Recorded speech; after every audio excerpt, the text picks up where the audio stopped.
I'm Maria Menounos, and you're tuned in to AfterBuzz TV, the ESPN of TV talk. Now, let the buzz begin. What's up, heroes, and welcome to the My Hero Academia After Show. Woo-hoo! We're talking Season 4, Episode 80, otherwise known as 17, Relief for Licensed Trainees. My name is Kari Lane, and I'm joined by my awesome co-host. What's up, guys? I'm back. It's Jaimi Gray. Hey guys, and I am not Harley Quinn, I am Ollie Drennan, and I'm so excited to talk about this episode today. Could have fooled me. And later on, we're going to talk about a little bit of another anime coming to theaters based on the show. And then we have a Japan Crave Valentine's Day edition. Woohoo! I'm so excited about that. Super excited. So what did we think of this episode? Also, actually, before we say it, thank you so much, everybody who commented on the last episode. Yes. I know we ruffled a few feathers by saying it was a filler. But you know what? With this episode, it's not so much of a filler, but really appreciate all of you commenting on the episode. If you're watching live, thank you so much for joining us. If you're watching later, please comment down below. So with that in mind, what did we all think of this week's episode? I really enjoyed this episode. And I won't say it was like my favorite episode of all time this season. I've had other episodes where I'm like, yo, I love this episode. But each one has its own way of kind of shining. And for this one, I love that we got to see more of Bakugo and Todoroki finally. Because Todoroki was one of my favorites for a while. So it was good to see him in action. It was great to see Bakugo with more of this softer side, being mature and, you know, dealing with the kids. And I love seeing Camie with her quirk and learning more about that. Yes. So it's just a lot of little nice moments that just made me really enjoy this anime as a whole, and it reminded me of like why I love it. The theme, all of that, it's great. Ollie. Shout out to the chat, because I kind of like what they said. It kind of reminded me of my initial thoughts. Marcus Ritchie says there was a little controversy with the chapter that the author is redeeming Endeavor and people didn't like that. Well, I kind of agreed with that a little bit, but also I have to like think back, oh, well, I really do like characters who are like very dynamic and have different sides to them. At first I didn't really like Endeavor, but to see him in this episode talk to his son and want to actually be a better hero, hopefully a better person in general, I thought that was really astounding from a character like that who has been abusive in the past. So I really enjoyed that particular scene, and also the whole storyline with Aoyama. Oh, that was so weird. I'm excited to talk about it, but so it was a really long episode. It felt like, even though it's only the same. Oh my god! I thought it was the only one. I was like, it's not over. It felt longer than usual, so I enjoyed it. It just felt like a breath of fresh air. Yeah, this episode was definitely. It would have been nice to have watched last week with this one. I know I was saying the last week kind of felt like a filler. I said felt like, doesn't mean it was. But it's a anticlimactic of how exciting things have been, and it didn't feel like it was moving the plot along. Again, feel doesn't mean it necessarily so. But with this one, it kind of was like the bookends of like, oh, okay, so this last episode was like part 1, and this is part 2, so it kind of comes together so nicely. I don't think it's really redeeming Endeavor, because if it would be redeeming and a negative thing if immediately everybody goes, oh, okay, you're awesome, and we love you, and we forgive you for everything, then I would have been annoyed. But it's him making steps to change. That, I think, is admirable. Otherwise, he's a character we don't care about. If he's going to only be one-dimensional and never change, then it's easy to write him off and be like, well, whatever, he's just a mean person. But the fact that he's having this, like, he's recognizing his flaws, I think that makes him a more interesting character. And the fact that he's going to such hard lengths to get insight and advice from All Might, too. Yeah.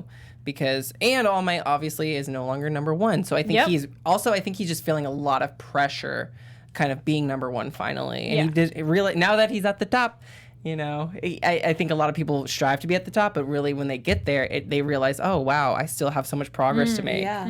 You know, so and you need help, and it's okay that it's awesome that he's asking for help and advice. Exactly. I was going to say, well, because he always wanted to be number 1 in the first place. So I think because he's finally now in that position by default, I think he's like, you know, I am now the strongest in the world. And to me, it was more of like a loudness of his insecurities. Yeah, absolutely. To me, made him seem really weak. And then I kind of get what the fans are saying, where they feel like it's too soon for Endeavor to be like this good guy all of a sudden. Because it was kind of sudden, but maybe it's because it's the anime. I don't know how they kind of do it in the manga, but...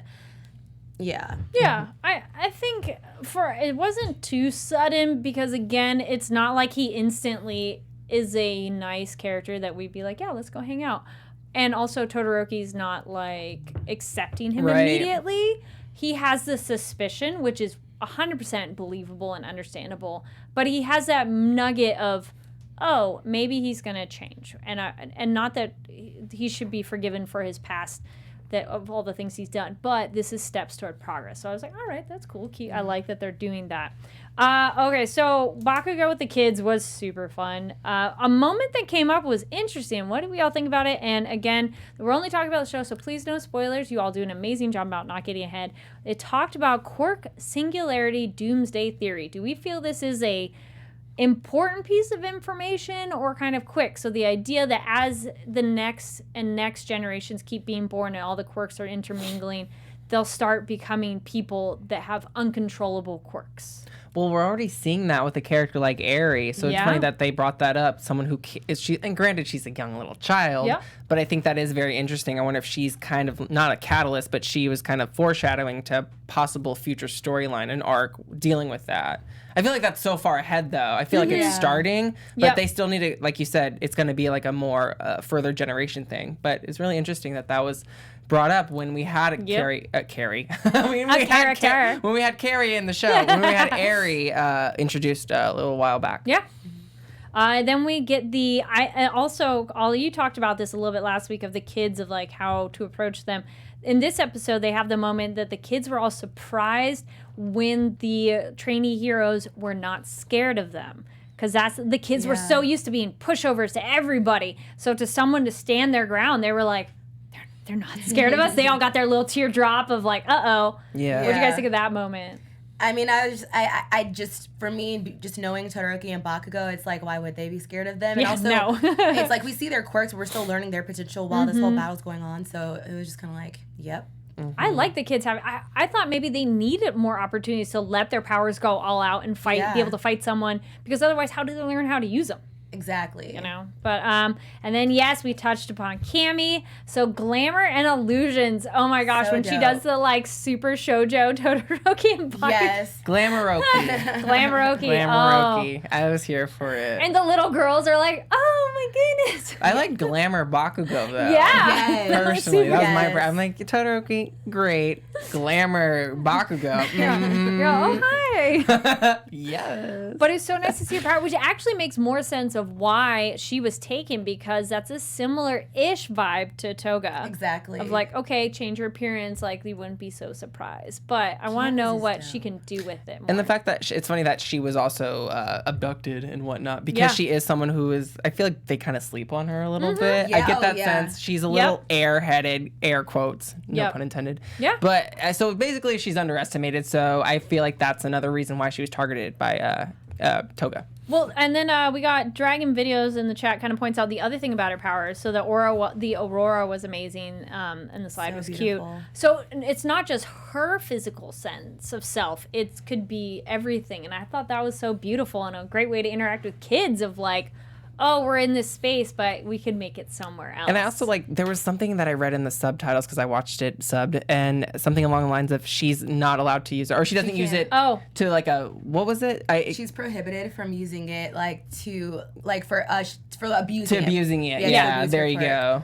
Yeah, I think that'd be easy to abuse. So right, yeah, because she could easily be easily dangerous. Yeah. And then she could be a villain. No, yes. Really.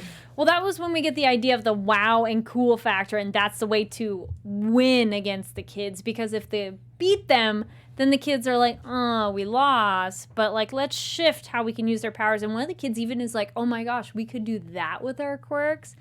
And that was kind of almost beautiful that these kids have only been shown one way to use quirks of like more violence. And it's like, no, you can make essentially art and play. Mm-hmm. That slide looks super fun. I know, right? Yeah. With the Borealis. Yes. How do you call it? The Northern Lights. The Northern Lights, that's what I meant. Tanisha, yes. I like the moment between Bakugo and the leader kid, character growth. Absolutely. Yeah. That moment, Bakugo. His quote, he was like, hold on, because I wrote it down. I know, I was we're watching it in subs. Moment, yeah. But he said, if you keep looking down on everyone, then you won't notice your own weaknesses. And I was like, preach. Yes. Loved it. Because I feel like he was not only telling that to the kid, he has to remind that to himself. Oh, yeah. yes. Because, absolutely. I mean, he's always going hard on my That's boy why All Might Deku. didn't want Yes. But you know what? He has a moment later, too, when they're training with Deku, and he kind of has that, oh, I'm not past you. And then Deku says, like, no, I didn't learn anything. And it almost seemed like Bakugo cared, like, oh, well, I thought it would have been above you by now.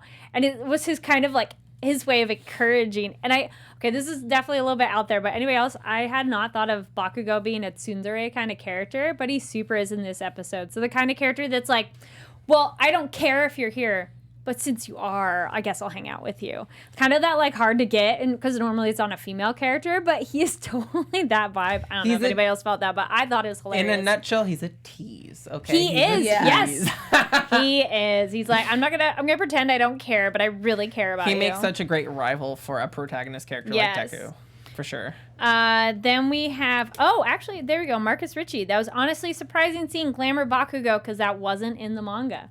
Nice. I loved it. That's kind of a fun moment when you're reading it and then you're like something new. Then the last bits while they're at training. So Endeavor and Shoto, we kind of have that like small improvements, like baby steps, which is what I think it's pretty much All Might narrating, that they're taking one step at a time. Mm-hmm. It's kind of funny. You're thinking like, oh, they're making baby steps, and immediately he says that. Also, we get the Shiketsu school is going to be working with UA more because since they were attacked, that means they're going to start doing cross training, which means we'll get more students together, which is going to be fun. More names, more drama. Yes, first name, last name, and hero name. Yeah. Then we get to time has passed. It's October. We're gonna have a school festival next episode. I'm super excited about that. Yes. Get those predictions ready. I thought it was a little bit weird, but maybe it's not that strange. I thought it was interesting that Night Eye's funeral seemed to be so much later, like a month later. But maybe it was just how they could organize everything. But I kind of like that he was embalmed, you know. Yeah. I'm sure there's a character who has a good embalming right. Yes. Good preservation. Yeah. Oh my He'll God. be good, you know, expiration. We got dark on this episode. R.I.P. Yes. Night Eye. Yeah. We miss you. Well, I do like, though, that they show the funeral because then it is a little bit more rounds out their existence of not just like, hey, someone died, be like, no, and how they process it because those were the students who were there. And we've learned that they're going to wait on work studies, which kind of makes sense. Be like, all right, let's have you get back in regular school for right now. Keep it safer. And I kind of like that they're back in school a little bit. It harkens back to earlier seasons where things were a little bit more lighter. Yeah. Because if you think about it, they went through hell. Like, that was a crazy... I was here for it every step of the way. But still, they need that festival. We need a break. That festival episode. Who doesn't love a good anime festival episode? Exactly. Those are my favorite. I love those. Marcus does point out that it was a little too soon maybe to have the funeral after the battle. That's true. Maybe it's one of those just timing. And everyone's still feeling very emotional and raw about losing. Or injured. You know, they can't literally make it. Centipeder takes over for now, which was kind of a nice little interesting thing. Know, and that was his sidekick. I didn't know that. Yeah. Was that ever mentioned? I thought it was briefly. Bubble Girl. I thought Bubble Girl was his sidekick this whole time. My bad. He was at a meeting like that maybe it mentioned something, but not as much. But as I recall, that was also a character that the fans helped make part of the show. Like it was voted on to become a more regular character. So they're kind of on the side, but till Mirio takes over, which is interesting that maybe Mirio is going to go take over that agency. We'll see, because he hasn't graduated yet. Eri is okay, which we kind of were like, all right, she's going to be fine. Our baby. This will pseudo be into prediction, but the horn apparently keeps getting smaller and smaller. Does that mean like how much she can use her powers a little bit? Because it was so big when it was really strong, but now since she's like calmed down, her fever's down, it's like a little nubbin. I didn't think about that. I have my own prediction on that. Okay. I don't know. I was just I was like, maybe it's good. I took it as maybe she's also reversing herself. Yeah. But who's to say she can also... No. Yeah. I don't know. We'll see. I'll think. Please clap in the chat. Says they are both sidekicks for Sir Night Eye. Thank you. Okay. It's a good point. He took the role because he's a man. Yeah. Whatever. And then getting ahead to our festival thing, Marcus points out again, like some people tend to forget that they might be trying to be heroes, but they're still kids, so they need time to relax. This is true. And with alternative training for the other kids too. All right, school's back to usual. Okay, then the other last bit of this was the weird Aoyama being super strange and showing his true colors. Who thought he was going to be the spy? I totally was like, he's going to be the spy, but maybe this is a red herring and they're just showing it to us too hard. Oh my God. Yeah. You know I'm here for that whole spy theory, and yeah, I'm a conspiracy theorist, and I really want that to be delved into a future arc, hopefully, but I knew it's like, because he's not a joke character, especially with the explanation. He kind of is. But the explanation made him less of a joke, you know? Yeah. So I kind of, in the whole cheese bit, I'm like, okay, they're totally giving us the red herring. They're going to slap us with the sucker punch. And so I really wanted that dark betrayal coming, but I knew it was kind of not. But what if it still does? Just because, like, towards the end, they were like, and then Aoyama and Deku became friends, and it, like, had the flash on Aoyama's face with, like, the sunlight, to where it was almost too dramatic. Like, it was just like, Jaimi still has her suspicions. I have trust issues, It was very yaoi, like a yaoi anime kind of like. Right, just like all of a sudden you guys are besties, and I'm like, I'm sure they'll delve into that soon, but just even with his belly button, the sound effects when he's like shooting his laser buffet beam, whatever he wants to call it. Dude, later when he essentially like he Craps himself? Yeah, and has to wash his clothes. Oh my I was like, wow, God. the age range of this show just dropped like 10 years off of like we got so much younger. But it was kind of funny, and but you know what? In a weird way, that makes it more realistic of its stuff of you're doing something, it affects your body, has a negative connotation, and we all understand upset stomachs, so we go, okay, we get it. But, you know, like personal bodily stuff doesn't get shown as much in shows because that's weird and gross kind of idea. But it was almost relatable in this. You go, oh, well, that would suck to have a power that is such a negative effect on your body. IBS, right? It's the Quirk version of IBS. Yes. But I did enjoy the storyline, like I said earlier, because if you think about it, well, wow, he has to rely on this support item in order to control and harness his quirk, and his quirk isn't even that great to begin with, TBH. I mean, he did save it during when they were under attack. Remember that in season 3, so that was cool. But I forgot what I was going to say. But I think he really looks up to Deku because he relates to Deku and kind of not being able to fully harness his power the way he wants to, and Deku being successfully taking out Overhaul. So clearly, I think there is an admiration for Deku, which Deku hasn't had that yet. I don't think really. Well, Someone who actually nobody's related to him on that level, and it is a unique solidarity of like your quirk hurts you the way mine hurts me. Or at least similarly nobody else seems to have bodily problems from using their quirk. So like it's a weird bonding thing. I could see it on that end, but I feel like with them, like as far as them relating, that's how I see it. But as far as you think there's still something up? Well, for sure. I mean, I still believe that there's something going on with Aoyama. I had a brain fart. I did, same. Me 24/7. I did love the part where he was eating all this like fancy food in the class, and he had like his wine. Yeah. I was like me. 2%. Yeah. Well, who was it? Oh, Dragon Video says I was so bummed about the red herring. So that's a good point. Marcus says, well, there's still a possibility of him being a spy, but now people think it's someone else in 1A. True. He was missing during season 1 of that whole when they were under attack. So where was he? And Tanisha says, very excited for the festival arc. So I'm so ready for it. So much goodness. I'm still suspicious of Aoyama. I'm like, well, I don't totally push it aside. I forgot about him. I always forget about him. But, you know, that's why he'd be the perfect spy because everybody goes, wait, oh, yeah, that guy. He's in our class? What? Yeah. No, it's like, yes. We'll see. And he's just getting closer to Deku. I'm just saying. Just saying. Yes. What about Team Rainy Day? Hello. Yes, that was Don't sleep on Team Rainy Day. That was super cute. That was a cute moment. But it's one of those things of like, okay, it's not just our abilities working together, it's personalities as well. And then they go, oh, that's not helping the situation. I loved it. It was Mineta, and I forgot who else was like, what about us? And they're like, no. Kizama? Electricity. Yeah. Yes, I felt. See, we forgot about his ass too. That's like so many of them. I'm like, I'm gonna need flashcards.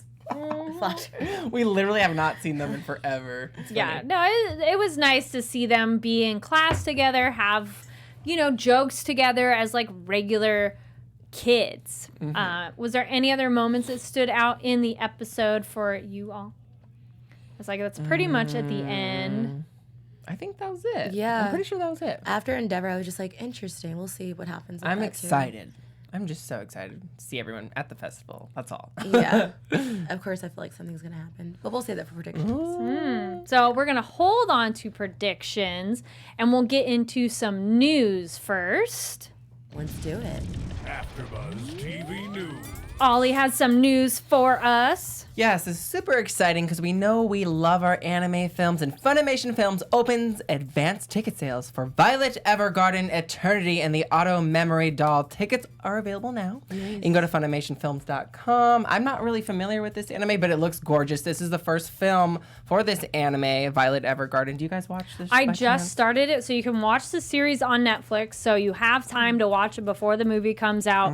It's the girl on the left, Violet. She is I'm not that far into it, so from my understanding, she's essentially been either she's cyborg or complete android, I'm not sure yet, but made for war, but it's a time of peace, and so she has to kind of readjust, but she still has things like she has feelings where she doesn't quite understand them and her trying to interact with people. But this, I'm like, oh, is this some kind of new relationship in her future that I'm like, ooh, that makes me very curious, because the person she did have feelings for is probably dead because it was her commander during war. So you're like, Spoilers in case that it's is in the like the case. first episode. Gotcha. Well, you don't know for sure, but nobody's telling her. So I'm like, But anyways, but yes, so they're having a movie. Yes, and it is going to be presented in Japanese with English subtitles and in select theaters, obviously, because it's not that, anime is not that mainstream yet. But in February 17th through the 20th. So get those tickets now and support Yay. this film because it looks beautiful, and I'm really actually interested in actually It's a possibly very nice style. If it's on Netflix. Yeah, it'll make that Go easily watch the season on accessible. Netflix. Yeah.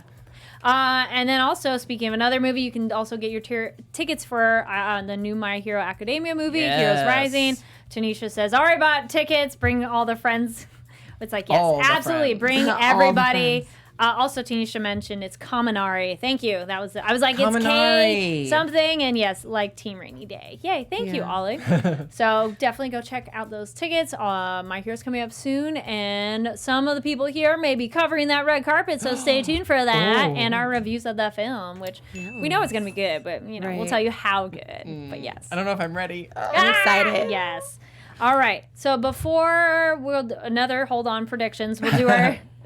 We covered the word a little bit because it was in the episode. So our Japanese word of the day is the word for strong. So it's tsuyoi. So TSU, which is tsu, and then yoi, which is YOI. So Tsuyoi. tsuyoi. Tsuyoi. So like the strong, because we had that Tsuyoi. episode. I heard it a few times in this episode that I was like, oh, that'd be a good That makes word me think for of it. Sue. Yeah, yay. It was very She's strong. Strong Yes. frog. Strong tongue.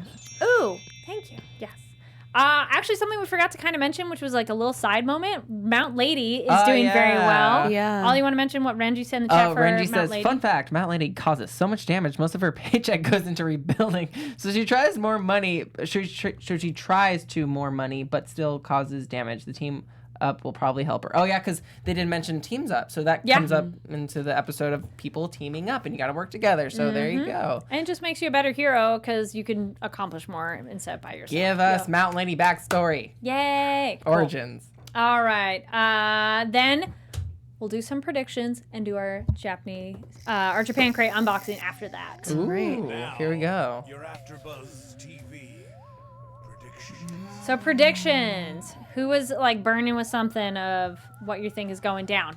I don't have like the strongest predictions right now just because like it's about to be the festival, but I feel like it's going to be a beautiful festival, but there's always going to be drama. You know what though? The preview for next time we had our detective Right. and couple that police force looking at something going down. Perfect time to attack these kids during a festival. There you go.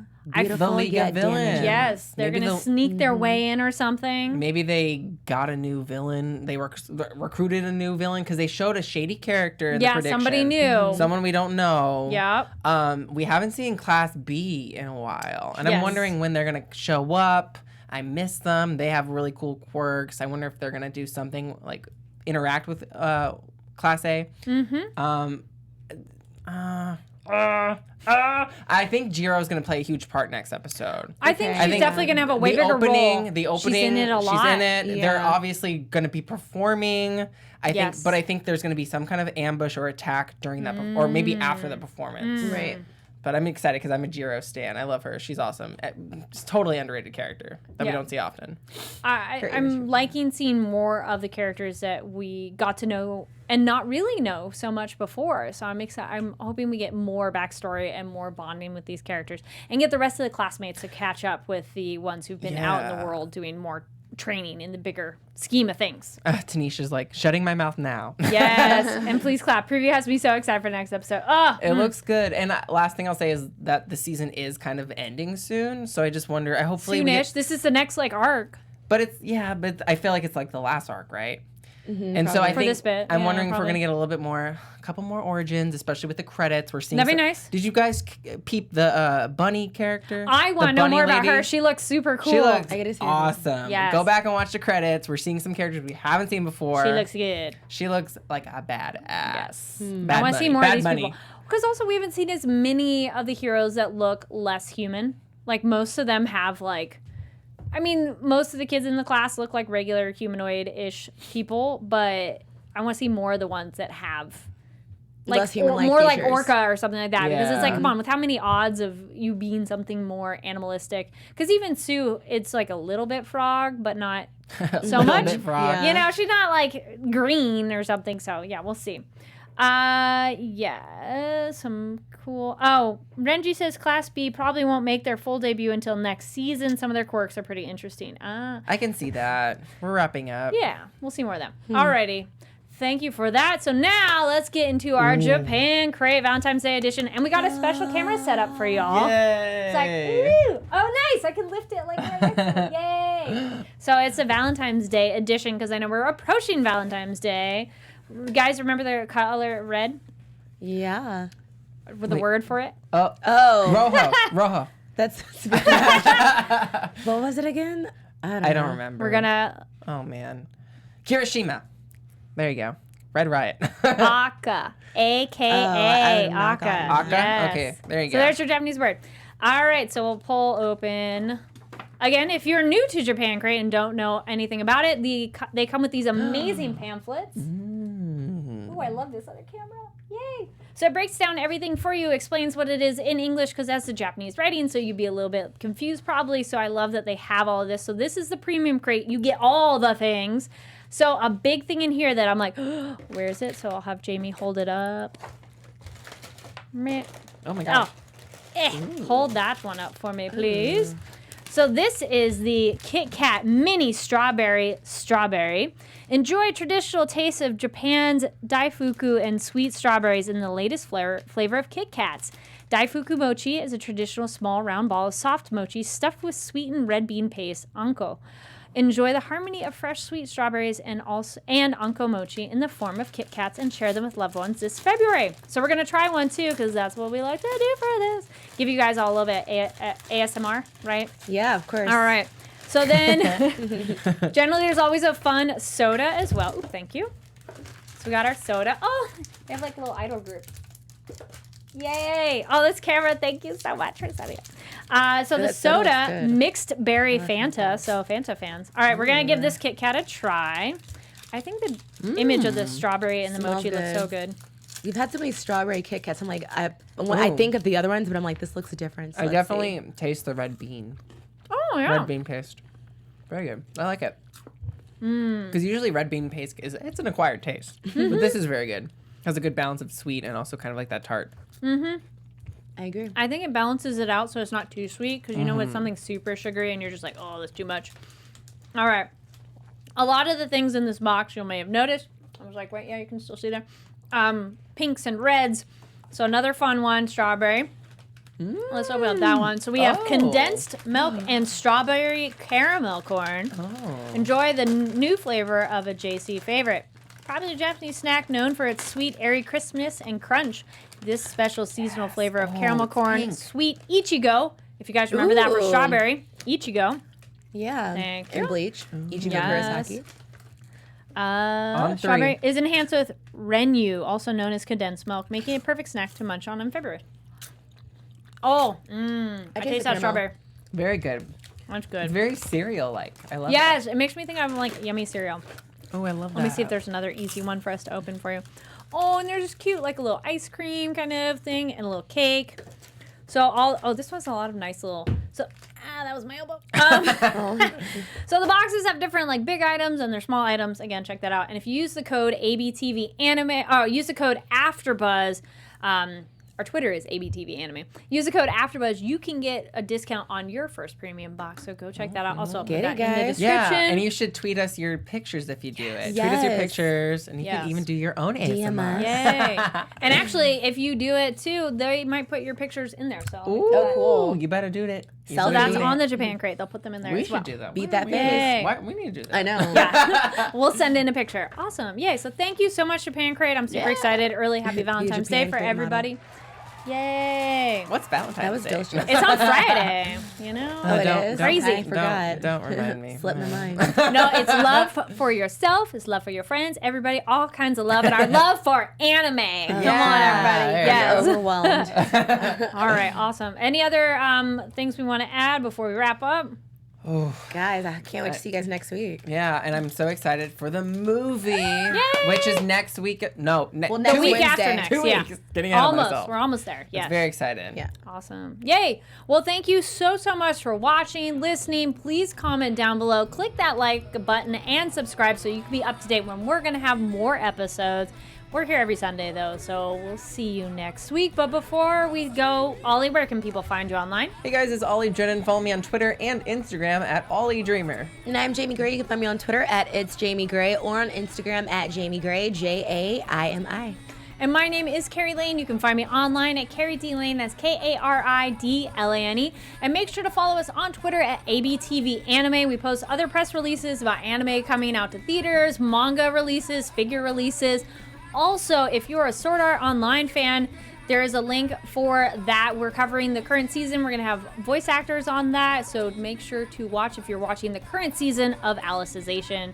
All right, thank you so much for watching. We'll see you next time. Sayonara.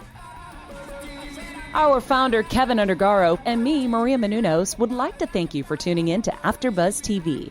Remember, we're not just the first, we're the biggest in the world, and we're the only destination for all your favorite TV shows. Whatever you crave, we've got it. So go to AfterBuzzTV.com and check out our lineup. Buzz you later.